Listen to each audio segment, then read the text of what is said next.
Welcome back to another fight breakdown and prediction video. The seasoned veteran Frankie Edgar taking on the young up-and-comer Cory Sandhagen on the Overeem Volkov undercard. So Cory Sandhagen is coming off a second-round TKO victory over Marlon Moraes.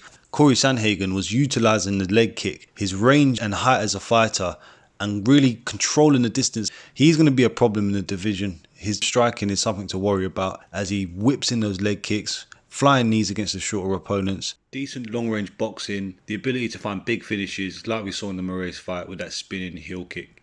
And he needed that victory coming off the first round finish against Aljamain Sterling. Sandhagen needed some vindication to show that he is a force to be reckoned with, and he showed that in the fight against Moraes. And we've seen him also showing good scrambling, good defensive submission as well. He can deal well with grappling. And in the Yuri Alcantara fight, Cory Sandhagen ticked a massive box for toughness as he was taking a beating, had his arm dislocated, and still managed to come away with a victory in that fight. Frankie Edgar, on the other hand, in his last few fights, we've seen him utilise more of a boxing stand-up heavy approach, neglect his grappling, use lateral movement, and in mid-range, initiate 3-4 punch combinations and then get in and out of range. He's done it beautifully. He's shown a good performance in his last fight against Pedro Munoz, using that boxing ability and lateral movement. And against the fighters like Chang Sung Jung, Max Holloway, who are the better, taller, rangier strikers, Frankie Edgar did himself no favours by approaching the fights in that way and not using any grappling. And I think it's going to be the same thing when he fights Cory Sandhagen. Having a boxing heavy approach and leaving the weight on the front leg, we've seen it time and time again recently. The leg kick to that lead leg can be damaging and can literally debilitate the opponent within 3 or 4 kicks.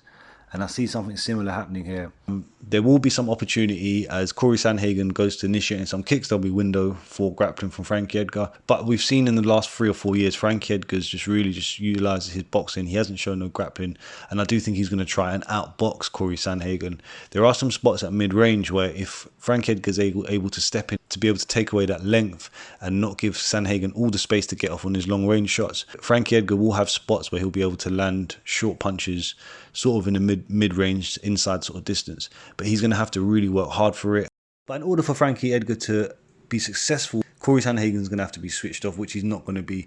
He's going to be controlling that range well. He's going to be piecing up that leg of Frankie Edgar with his leg kicks. And then I feel that Cory Sandhagen's going to find a beautiful flying knee KO victory. I mean, he had that loss against Aljamain Sterling. He picked up his momentum in that TKO victory over Marlon Moraes, and I think he's going to want to keep that going. And I think we're going to see a highlight reel finish from Sandhagen in this fight here. Just seeing Frankie Edgar being shorter, being 39 years old, not really showing any versatility in his approach, being just basically boxing heavy, not really showing any grappling or any threats with that. He's going to walk onto a massive knee or something. I believe that's what I see happening. So that's my prediction. Cory Sandhagen's going to catch Frankie Edgar with a disgusting knee through the middle, in my opinion. I just see it happening. Let me know what you think. That's my prediction for the fight. Subscribe, like, share the video, and comment below. Thank you for joining.